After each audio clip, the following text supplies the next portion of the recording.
mes thèmes d'écriture, mes thèmes d'écriture scénaristique, ils sont vraiment assez différents les uns des autres.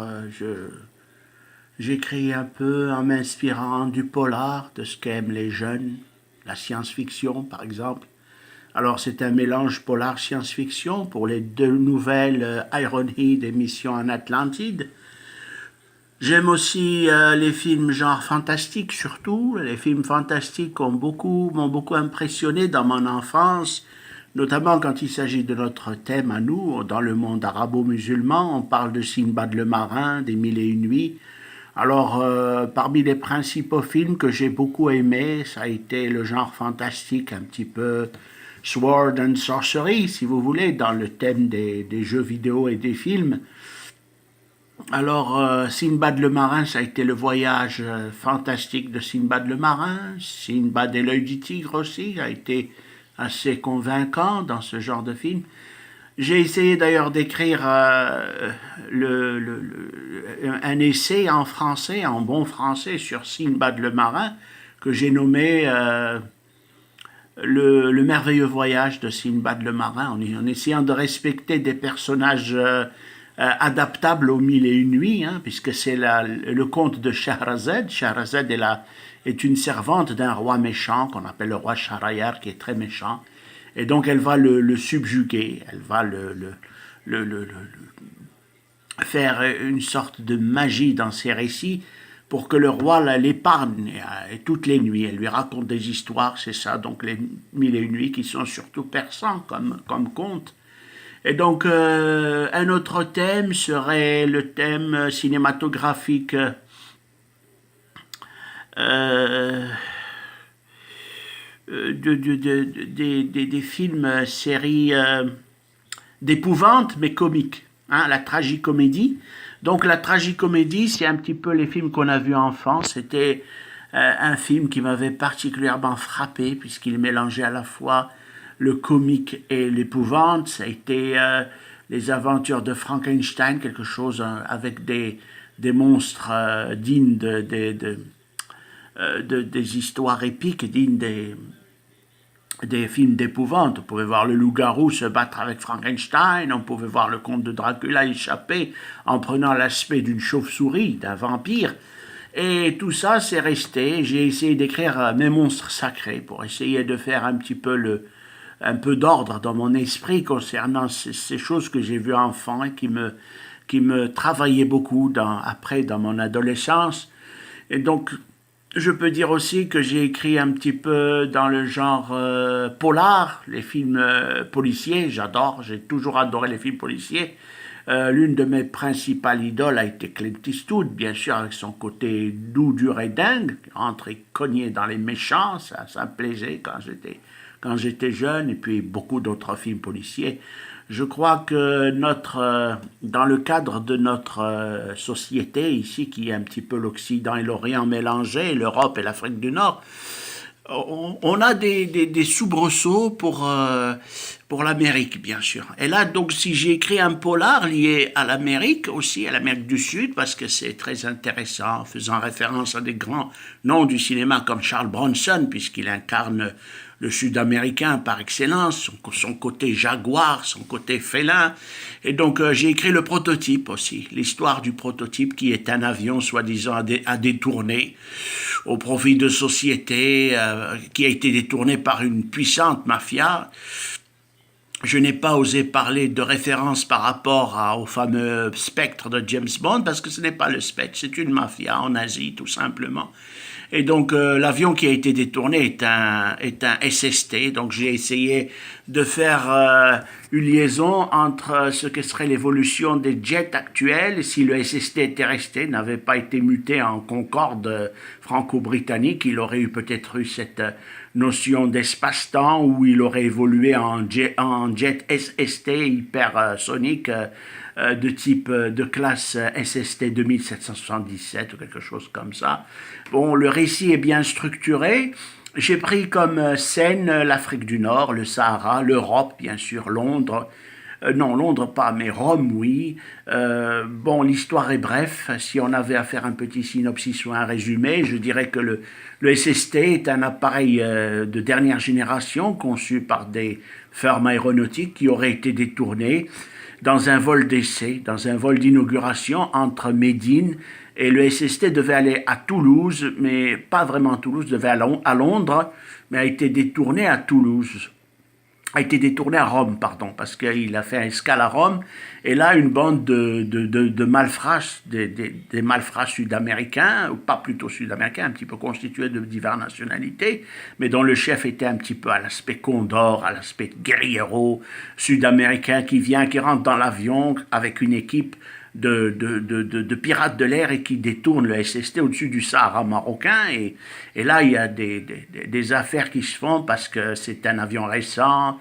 Les deux pilotes censés le gérer, le commandant français Almarivo et son second Victor Natalian, se trouvent agressés, se trouvent dans une procédure de détournement puissante parce que des nations ont donné de l'argent fabuleux pour le détournement de ce superjet. Ils voulaient acquérir la technologie des réacteurs et donc ils ont mis le grappin sur le jet avec des personnalités à bord. Et au grand défi de l'OTAN, un général américain leur dit bientôt vous serez contrôlés par les forces de la justice aérienne. Et puis finalement le héros, pas disons le héros, mais le pseudo-héros, parce que qui est nommé Zorino Cortez, est un anti-héros un petit peu mafieux, un petit peu justicier, parce que dans l'histoire, on raconte que son petit enfant était tué, qu'il n'avait jamais accepté que son seul enfant soit mis dans des situations de le voir tué par des mercenaires. Et donc ce monsieur, ce colonel Cortez, qui est Zorino Cortez, qui incarne un peu le héros du film, va tout faire pour jouer son coup de poker et voler cet appareil aux grandes dames des sociétés aéronautiques internationales. Et finalement, il arrive à le poser dans un no man's land entre la Libye et peut-être un autre État africain dont je n'ai pas voulu dire le nom. Pas par souci, mais pour expliquer que c'est un endroit, que c'est un no man's land qui n'appartient pas vraiment à des structures d'État bien définies à ce moment-là. Et donc la Libye va lancer à ce moment des chasseurs, des MiG-25 pour l'abattre, parce que le MiG-25 est le seul appareil qui peut atteindre les 3000 km/h et ne pas être distancé par le SST. Le SST, lui, est un appareil de dernière génération, il peut atteindre les 3500 km/h. Il a l'aspect du Concorde, sans vraiment être le Concorde. D'ailleurs, j'ai fait une petite esquisse pour avoir une idée du SST, du Superjet, de l'Hyperjet. Et donc, l'histoire en elle-même, c'est un polar de terrorisme aérien. Donc, c'est un polar de hitchhiker, de piraterie aérienne, et qui se joue entre l'Europe, le continent africain, le Sahara. Et cette histoire continue et finalement on apprend qu'il y a une organisation hyper structurée qui est ancienne et que les gens ne connaissent pas, qui vit dans le Sahara, qui a des pouvoirs supérieurs parce qu'elle est basée sur des phénomènes surnaturels. Et donc finalement Zorino Cortez va se faire enlever par ces gens, cette civilisation qui est inconnue du désert et va être leur prisonnier un certain temps pour après fuir vers Malte, puisque Malte est l'île censée être l'ordre des chevaliers qui traquaient les pirates de tous les temps. Et dans cette histoire, on retrouve le colonel marocain chargé du dossier pour l'arrêter, puisqu'il trouve que Cortez avait dans son talon un indicateur spécial, un tracker qu'il reconnaît en titane, qui est logé dans sa chaussure et qui peut être suivi par des satellites.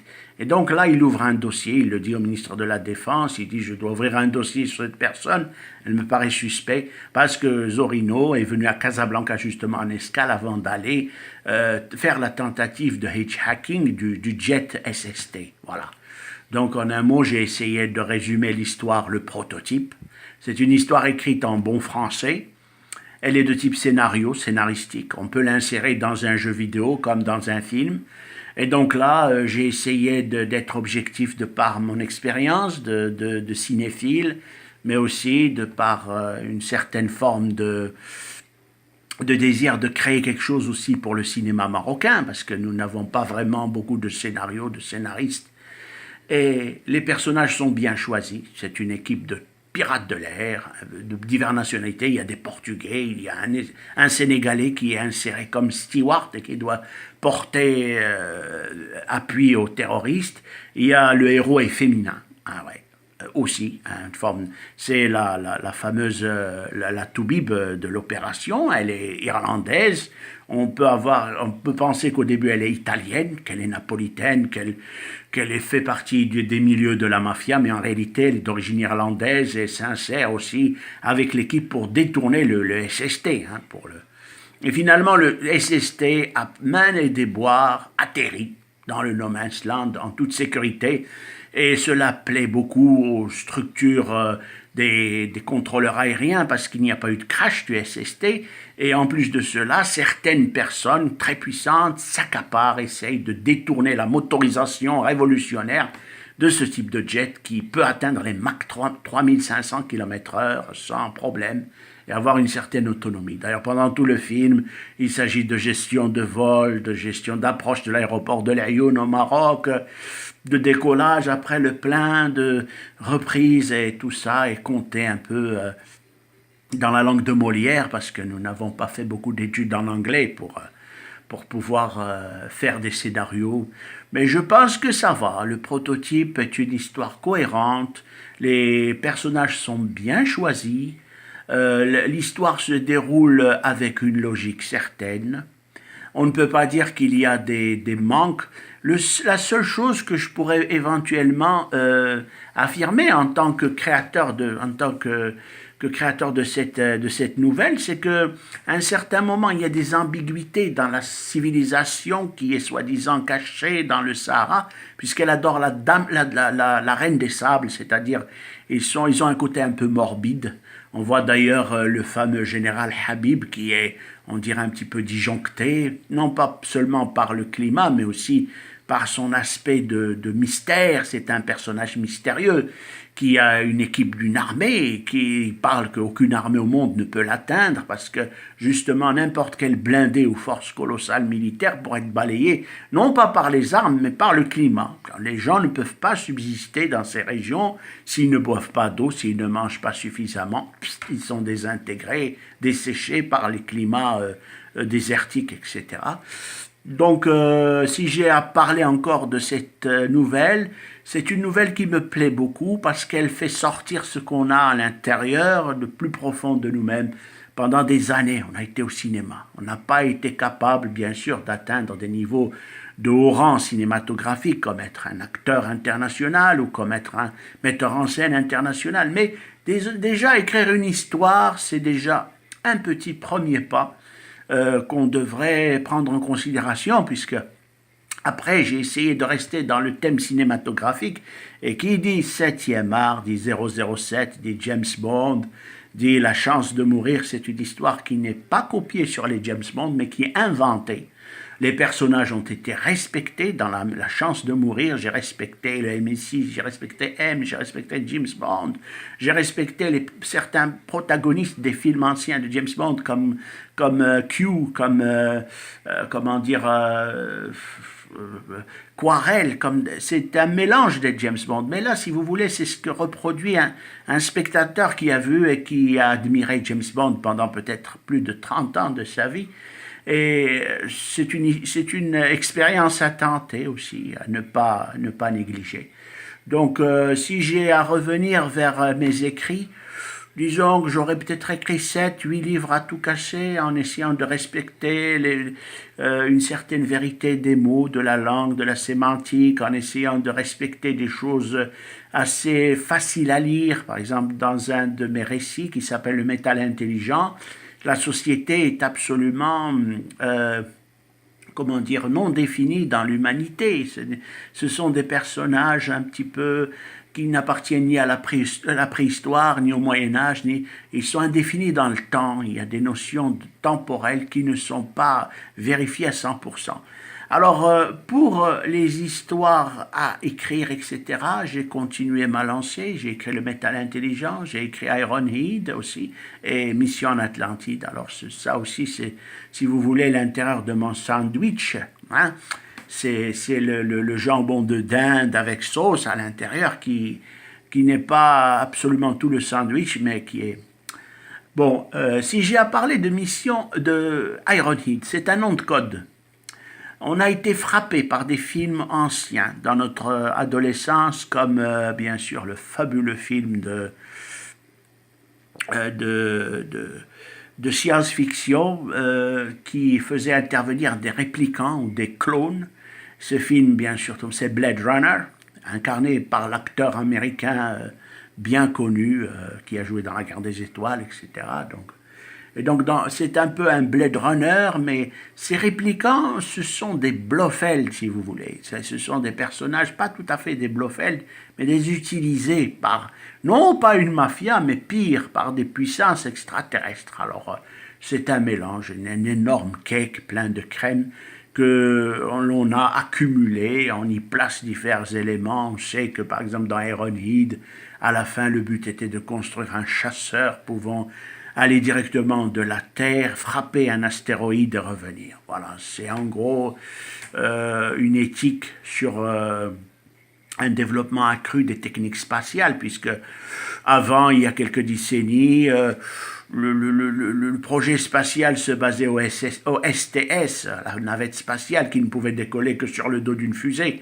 Là, on a poussé la chose à faire décoller un glider, un peu de type Glider 01 qu'on voit dans Orbiter, mais armé de puissance colossale de rayons destructeurs et pour blaster un astéroïde dangereux et pouvant présenter des dangers de fin du monde. Voilà, dans un sens, c'est ça. Alors, après, la suite, c'est autre chose. Si vous voulez, c'est la transposition de notre monde tel que l'on voit, nous, une forme d'Atlantide. Alors, j'écris le récit sur Atlantide, sur Namuri. Namuri est l'empereur d'Atlantide, le suzerain d'Atlantide, une cité cachée au fond de l'océan Atlantique et au fond, en dessous du continent américain. Et donc, cette Atlantide se révèle à un certain moment, et justement parce qu'il y a une menace d'un météore qui risque de percuter notre bonne planète Terre. Et toute cette histoire sont comment dire, des suites logiques qui s'enchaînent. Le héros est occidental. Hein. Tony Wilde est mon héros, le colonel Tony Wilde est américain. Il a à ses côtés le général Harry Stevenson, c'est aussi un héros américain, c'est un général de l'armée qui est là pour l'aider, pour les apporter parce qu'ils suivent au début tout simplement le fait qu'un appareil aurait été dérobé à l'US Air Force. Et en réalité, cet appareil n'a pas été dérobé, mais tout comme un sous-marin pouvant accueillir des avions à bord, a été l'œuvre d'une fabuleuse civilisation extraterrestre inconnue et que les gens découvrent petit à petit justement par ces fabuleux clones ou ces ressemblants du personnage, d'un des autres personnages qui est un armateur grec, un constructeur armateur grec. Voilà, donc il y a plusieurs personnages, on peut dire qu'on doit avoir une vingtaine de personnages principaux, et le reste sont des personnes qui apparaissent au fur et à mesure. Il y a des notions un peu à la Jurassic Park dans Mission Atlantide.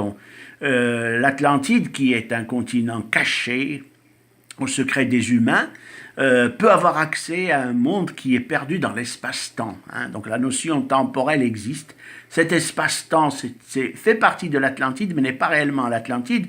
Et on se retrouve un peu comme à une époque qui n'est pas le Jurassic Park, mais qui est le fait de voyager dans le temps et de reculer dans le temps. D'ailleurs, la mission en Atlantide, c'est tout simplement une expédition sur un char Atlante d'une équipe d'aventuriers qui doivent chercher le gondwanium, qui est un métal comme l'uranium, et pas tout à fait comme l'uranium, mais disons le gondwanium, pour activer justement ce canon et pulvériser ce météore qui présente des dangers pour la planète Terre, au grand secret de la civilisation actuelle. Voilà, donc c'est un petit peu une œuvre placée, configurée, non pas configurée, mais inventée, imaginée, avec des périodes de temps, des secteurs, des personnages. Alors on parle du prince Foudre, qui est le prince d'Atlantide, qui n'est pas le roi d'Atlantide, qui n'est pas le suzerain, Namori.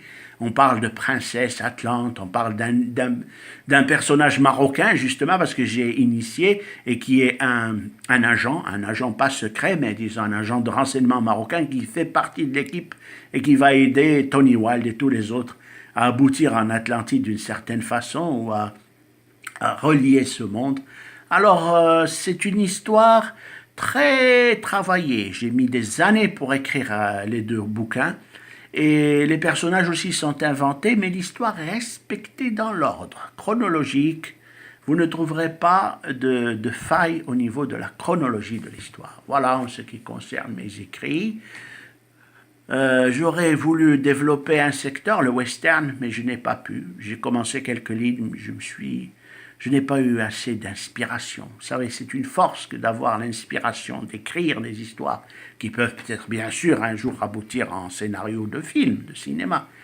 Mais ça donne déjà un aperçu d'un apport de notre monde cinématographique spirituel ici, ce que l'on a hérité de tout ce qu'on a vu, les films italiens, les films égyptiens, les films américains, la donne, les films français, tout ça. On a accumulé des centaines, des milliers de films, et là on fait un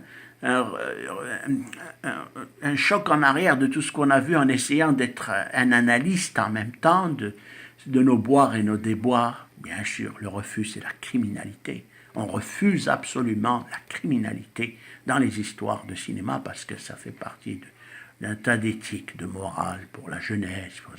On veut que les gens ne veulent pas avoir d'être la peau d'un criminel. Voilà.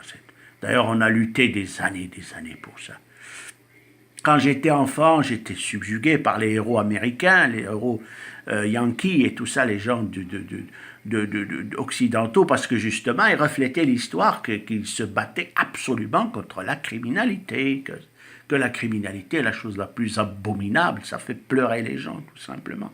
Et donc, finalement, on se retrouve un petit peu en essayant de créer des décors psychologiques, on crée des décors imaginés, de mondes qui pourraient éventuellement être accessibles un jour, mais par le cinéma, bien sûr. On ne peut pas acquérir des données sur des zones qui n'existeront pas dans la géographie humaine.